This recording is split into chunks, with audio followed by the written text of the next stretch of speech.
Oh, I hope it's happening. Why, hello there, friends and neighbors. Your old pal and ex-jailbird, Stevie Coyle, logging in from Mighty Fine Guitars, or trying to. Let's see if it's actually happening. Oh, boy. Oh, looks like things are happening. Excellent. Well, kids, I got some, looks like sounds are happening. Let's see if it's actually happening. And the lights are happening and too much volume is happening. All right. Well, let me get beautified. This is it. That's it right there. And let me adjust this light just a little bit. No, to heck with it. It's fine. Got some guitars to show you today. Oh my. Even though the shop is technically closed and is actually closed, people keep bringing in fabulous guitars. And I'll start with the one that I can't play, but maybe you can. It's... Oh, you know what? Let me wait just a second here and make sure I got some folks happening here. 3 folks are in. Hi there, whoever you 3 are. Please enter and sign in, please. Just like on Eric Apgar. Nice to see you. There's Rick Starbuck. Nancy Paul. That's right, Eric. The room where it happens. Oh, yeah. This is the room where it happens. All right. I think we're swinging. That light is a little bit harsh. But let me see if I can fix that just a little bit. Back in a flash, kids.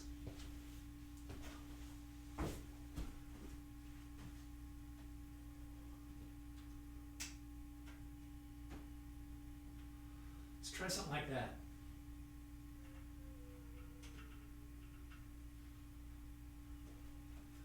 Maybe that's a little better. Well, like I was saying, I'm back. Dry your tears. I want to start off today. I got 4 guitars to show you that have come in, and I tell you what, I don't even have to sit here. People email me and say, you know what, I got this guitar lying around that I'm not doing anything with. Somebody should be playing it. Will you move it along? I'll see what I can do. Check this out.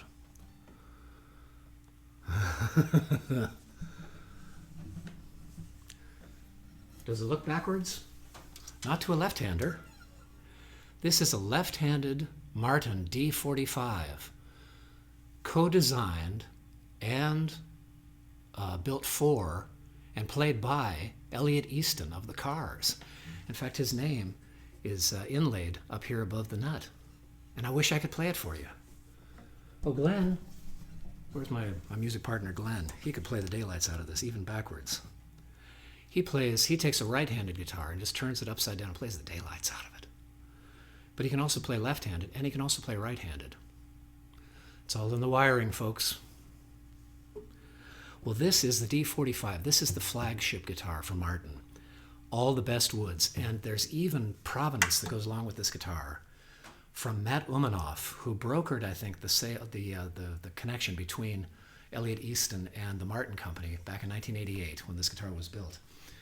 And he said he'd never seen, oh my God, I think he's right, Brazilian rosewood, quite that fantastic. Absolutely straight grain, heart of the tree, all the way around. Beautiful, beautiful. And the 45, now a lot of you know this, some of you might not, so I'll proceed for those that don't. The letters and the numbers in Martin, which have gotten completely Byzantine, excuse me, in recent years, started off with, at least, D for Dreadnought. The Dreadnought was the largest ship in the British Army. So Martin, in 1920 something or other, decided to call their big guitar the Dreadnought. That's the D. The numbers after the letters, either D or O, triple O, double O, 2, all that kind of stuff. The numbers that happen after the dash tell you what the woods are and what the ornamentation is like. 45 means everything. The best woods, ostensibly the best woods. Brazilian rosewood in this case. Certainly the 45 series has always had Brazilian rosewood back and sides. And premium spruce top of some sort. And all of this ornamentation, every surface is inlaid, is purfled with Babylonian pearl. A bound fingerboard, another hallmark of the D-45. This down the headstock Martin logo instead of the Martin decal style logo at the top. Volute at the join of the neck and the headstock, a carved volute. It's just all the good stuff. And you know, one of the strangest things about holding this guitar this way is that there are no dots on this side. The dots, of course, are on that side. And this guitar, this very guitar, not this model, but this very guitar, was co-designed by Elliot Easton of the Cars, for those of you just joining us. And it's on sale here at Mighty Fine Guitars. There's a gentleman kind of interested in it already, but it hasn't been purchased. So, you know, if you're a lefty or know one that is, or are a collector and want something truly, truly unique, I know you can't say absolutely unique. If you want something unique, there's only one of them, and it's this one. And it's a D-45L, L for lefty. And it's got the Elliot Easton name inlaid beautifully right here above the nut. It's all the good stuff. 45 model is the upscale. The other letters in Martin nomenclature are, for the most part, there is a quadruple O that reemerged. This is going to get really twisty really quick. There's a quadruple O that reemerged at various times as the M model, M36 and M38. And then again as the Jorma Kaukonen model. Still a very big body, but not as deep, a tighter waist. So there's D at the top, that's the big boy. There's triple O, there's quadruple O, also known as the M. Then there's triple O, and triple O and OM are about the same size. Double O is about the size of a classical guitar. O is small, and anything below O, to be perfectly nerdy in Martin parlance, anything below the size O is a true parlor guitar. The size 1, 2, and 2.5 primarily. There are other Martin designations, but those are the primary, used to be the primary ones. Nowadays, somebody will say, well, I've got a Martin GT, XYZ, LMNOP, and I have no idea what it is. I got to go look it up. But that was the basic thing several years ago when I started being interested in guitars. So there's a Martin right there. Let me see who's here. Welcome, everybody. Your old pal Stevie Coyle here, signing in after a month of being in Facebook jail. I won't even go into it. I will sometime, but not now. Back at Mighty Fine Guitars with the Friday Noontime Webcast that almost happened at noontime this time. So thumbs up to me. Hey there, Nate. Fabulous 7-string guitarist. He's going to be on my Monday night shows, one of these Monday nights. Roger Bolt is watching. Hi, Trudy. Go Cowboys. Dan Payne, excellent. David Hilliard, fine guitarist. Great stuff. Look at this. My brother Jamie. Hi, brother Jamie. Did you check out the Martin? Did you see the Martin D-45? Don't you wish we played left-handed? Wow. It's really something. Breaks my heart that in a sense that it's left-handed, but for left-handers, fair enough. They've only been able to play a fraction of all the guitars that are made out there, unless they go the Glenn Houston route and take a right-handed guitar, turn it over, and just play the Wailing Daylights out of it. So there. Hi, David Brown. Brookings, very good. Brookings, South Dakota? Really? Our signal, nobody's standing on the cord between here and there. That's great. Good. Andrew Freeman, hey man, heard about your hospital stay. Sending you all the best vibes in the world, man. One of these days, all that stuff is going to be behind you. So, good vibes to you. All right. Well, we got a few folks here. Thanks for coming back. I missed y'all. The old Friday Noontime Webcast has been a staple for the past, actually more than a year, I think. I think I was doing these even before, in fact, I know I was, even before the old damn panic set in. The other guitar I wanted to show you, and this is unusual because, forgive me, as many of you know, typically not a big Taylor fan. A lot of folks like Taylors. A lot of folks eat acorn squash. Your mileage may vary, is what I always say. But this is kind of a totally cool guitar. It's a 12-string, and I rarely get 12 strings in here. So when I get a chance to snag a good one, I snag it. Here is a Taylor 355 12-string, and totally cool. Big bear claw Sitka top, mahogany back and sides. It's a 12.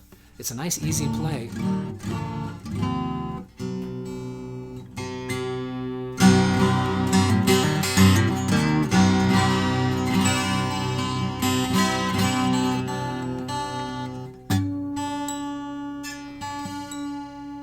I'll just give you a little sample because tuning these things up, that could eat up my whole hour right there.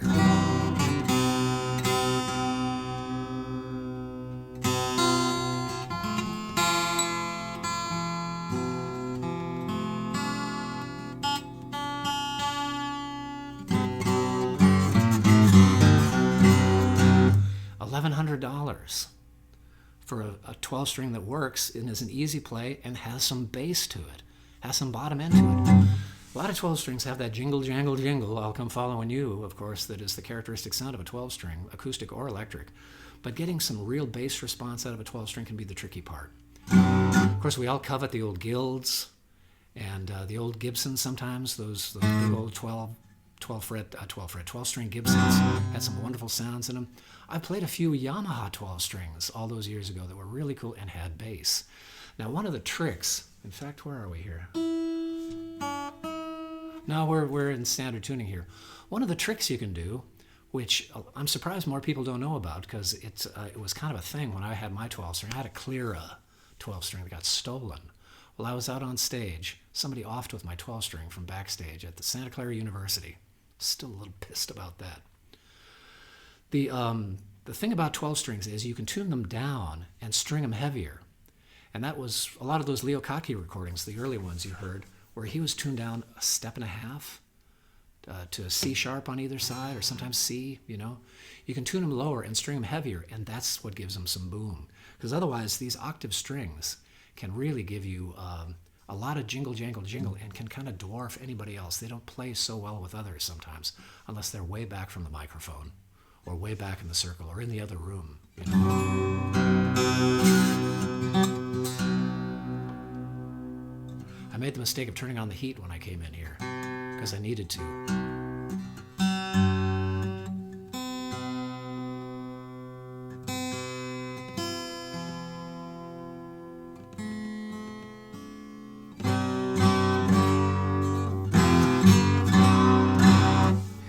Yeah, tell you what.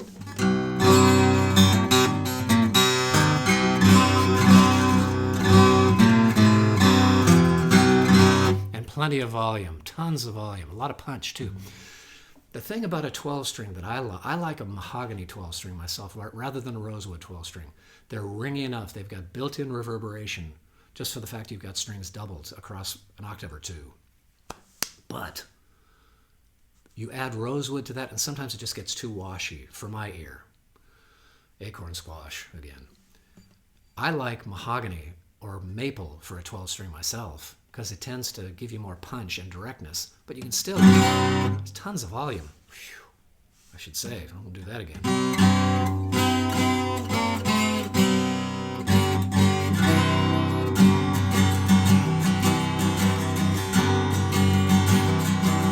If you go down to Hammond, you'll never come back. It's fun. I remember my 12 from high school and college. It was really weird guitar. Dan Ide, are you on line here? Dan Ide sold it to my parents for $80 American. I remember that too. And it was made in Germany, and I've forgotten the name of the valley. Tea Gherkin, maybe if you're on, maybe you can tell me the name of the town or the valley where all of those guitars got made. There was a whole sort of zone there in Germany, apparently, where lots of guitars, electric and acoustic, and archtop got made. And this was the Cleara, K-L-I-R-A company.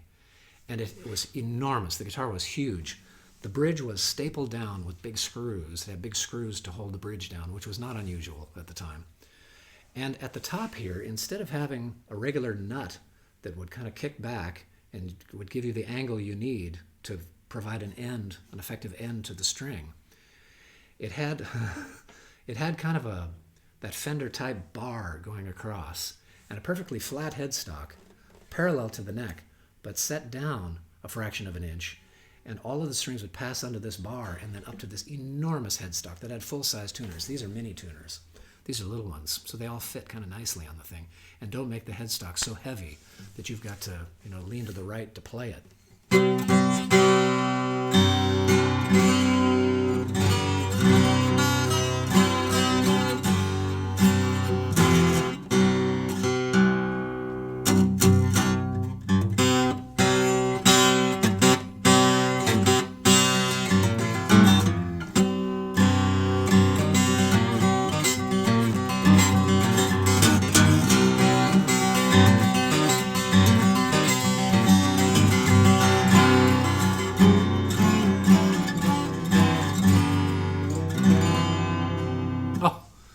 Taylor 12-string, $1,100.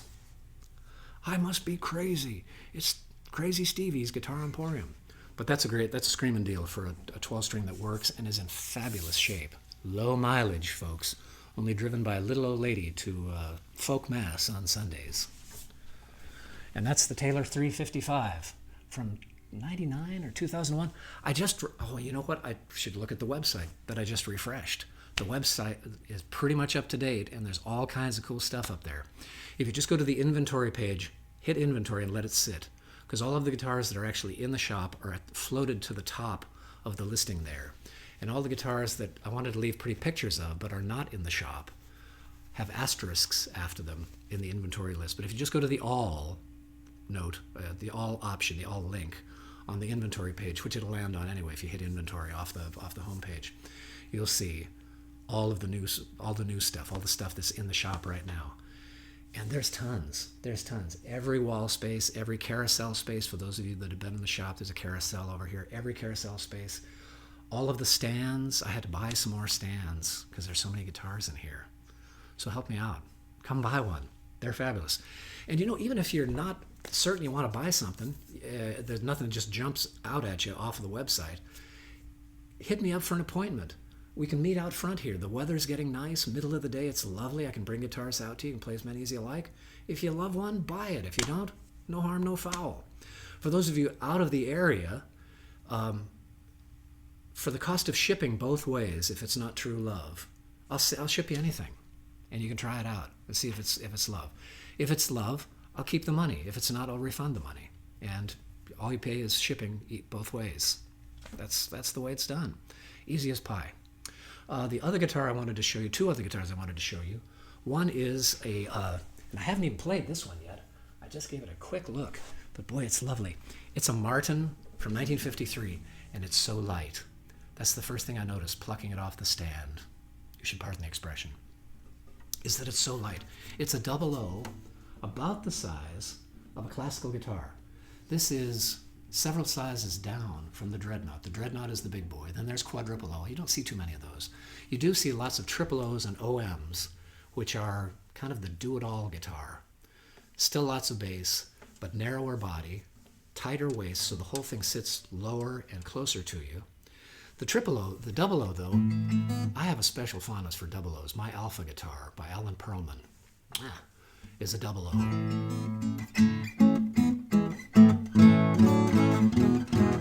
Lovely.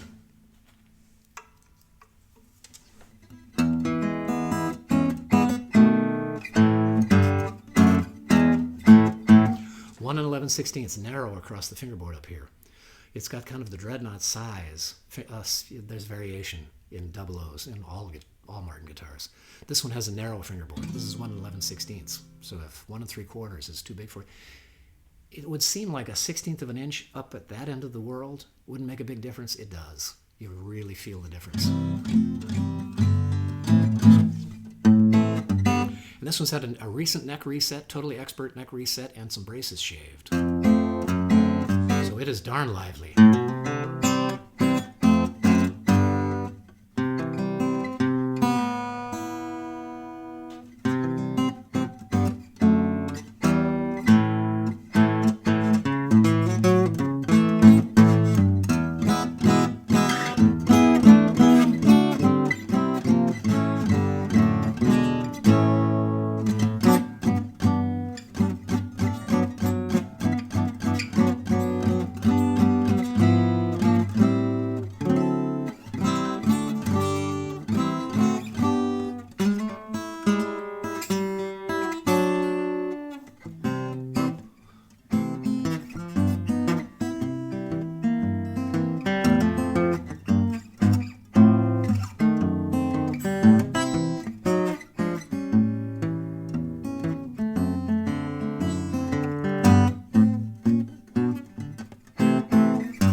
That old car would like to break your heart. She's too damn old to even start. They should put her in the crusher, I suppose. You don't want to get you one of those. It's all over for that old heap. She needs so much more than beauty sleep. Take it from one who knows. You don't want to get you one of those. Leave her over there behind the barn where she'll be out of the way. You got chassis rot, a gearbox that's shot. She's had her day. It's all over for that old heap. She needs so much more than beauty sleep. They should put her in the crusher, I suppose. You don't want to get you one of those. You don't want to get you one of those.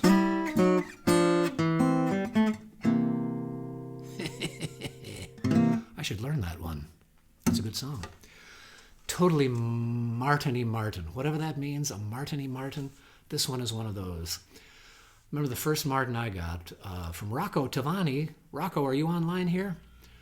My folks got from Rocco Tavani for not a lot of money back in 1976, 5, something like that. Not comparatively. You can get a cup of coffee at Starbucks now for that money. Had the same kind of feel, this, you know it's a Martin. You know, I would lay dollars to donuts that if somebody handed me this guitar and I was blindfolded, I'd say, oh yeah, it's a Martin for sure. There's something about the upper mid-range that's got this kind of, it's almost like that, you know, the difference between CDs and vinyl. Vinyl has distortion. That's what we like. There's some distortion. There's some fuzz in there, but it's very pleasant. It all stacks up evenly. All of those wavelengths stack up evenly. And we perceive that as pleasant. A lot of people say, oh, CDs are too harsh. I'm talking 30-year-old technology here, as if it's current. But that's kind of the difference, I think, between Martins and other non-Martin guitars, is it's got this kind of cool fuzz in the upper mid-range.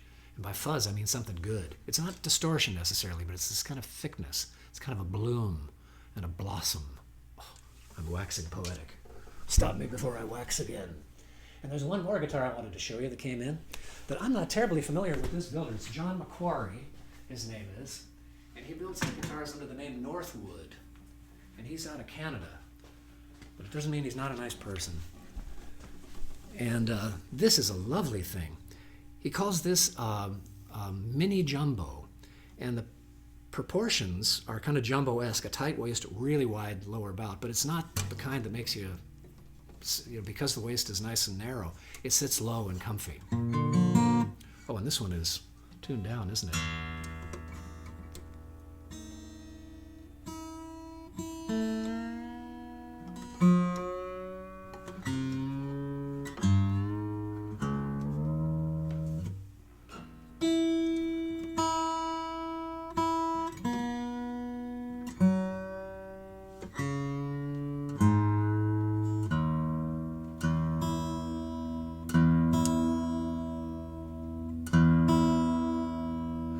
This has got that rosewood kind of beef to it. Even just hitting this low string, I can feel it activating the high string. All those sympathetic vibrations, all of those frequencies are kind of reinforcing each other and causing kind of instant reverberation.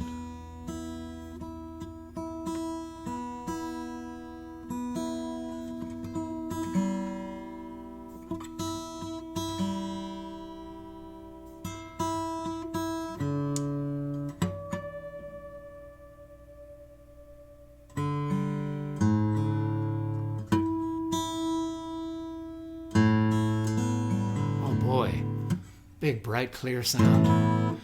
As you can tell, I haven't touched any of these guitars. This is like an unboxing video where it all happens right before your eyes, and mine too, right before your ears.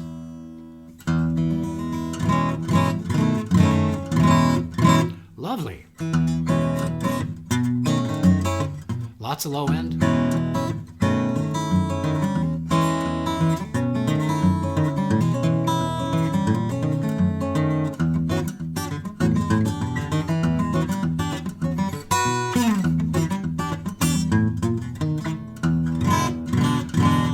very comfy neck. Kind of an open C profile, which I like.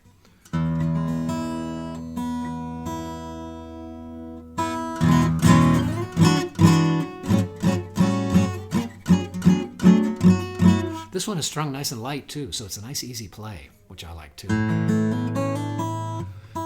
If I was ever in my hero phase in the 4 stages of mankind, I'm out of it. I no longer require heavy strings, medium gauge strings, or even that split set that I used with the bandos, with Menudo for many years. I was using a split set. The bluegrass set is what D'Addario calls it, where you've got medium gauge on the low strings and light gauge on the high strings. No longer. Light gauge boy. Yes. And low action, please. I may have told you about when the band was playing, we were playing in Maryland somewhere, Annapolis maybe, I think. And we were warming up for Tommy Emmanuel, of all things. A 5-piece band warming up for Tommy Emmanuel, and rightly so. And he saw me eyeballing his guitar backstage, and I was kind of going, man, it's one of those matins from Australia. He said, yeah, go ahead and play it. I couldn't play it. The strings were so light and so low, and he's got such touch. Just playing in my usual kind of beefy, overly muscular way, I was pulling the thing out of tune. I was sharping out everywhere. A lesson learned there. That's when the slide towards light gauge strings started. Now, if I was going to be strumming a whole bunch and I was going to be playing in an acoustic setting, or there was somebody in the band I wanted to drown out, I'd string it with mediums. Otherwise, I'd go with lights, even on a big guitar. I like most dreadnoughts strung up because I'm accustomed to that. My first good guitar was Stella and Clara.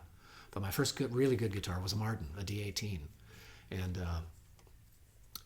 strung with mediums, that thing just sang. It was just wonderful. I wonder where it is. You don't happen to have a Martin D-18, do you?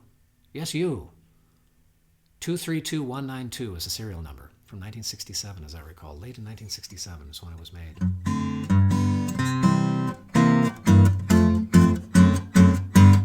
And this is some lovely East Indian rosewood. Really lovely.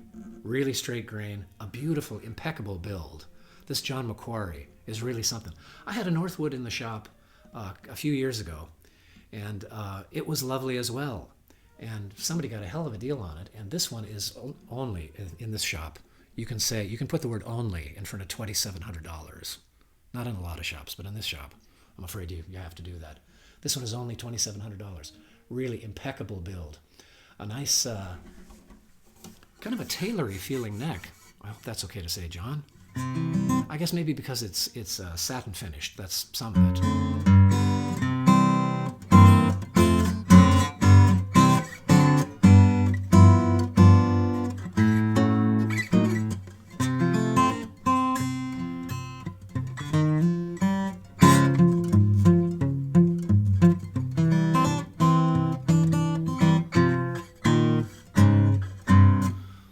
For you next week or the week after. Singing in the bathtub. Singing in the bathtub. Singing all alone. Tearing out a tonsil just like a baritone. You can use an opera.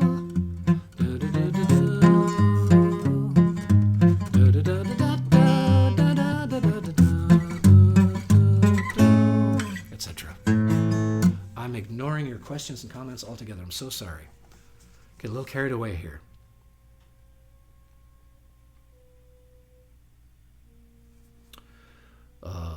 Pausing, really?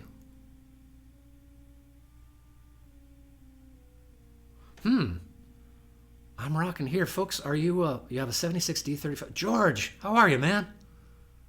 Hey, there's George Alice. Nice to see you. Very good. Hey, Frank Viteski. Very good. Tell me, I see Frank coming in and out, back and forth. Do we not have a good signal here today? We got some pausing, Bob Thaden says. You're all having hiccups. Doggone it. Dag nabbit. Well, I'll wind it up for today then, and just remind you that what we've got on hand here, and then I'll send up the file, and you can come back and see what I actually said without the hiccups.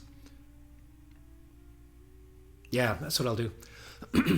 4 guitars, a Northwood MJ, a 1953 Martin 0018, a Taylor 355 12-string, and a Martin D-45L. So, tell you what, I'm going to send this video back up, and then you'll be able to see the whole thing, I think. So, thanks for tuning in, kids. Let me put this back. I'll say bye-bye for now, and hope for a better signal some other time. So long, y'all.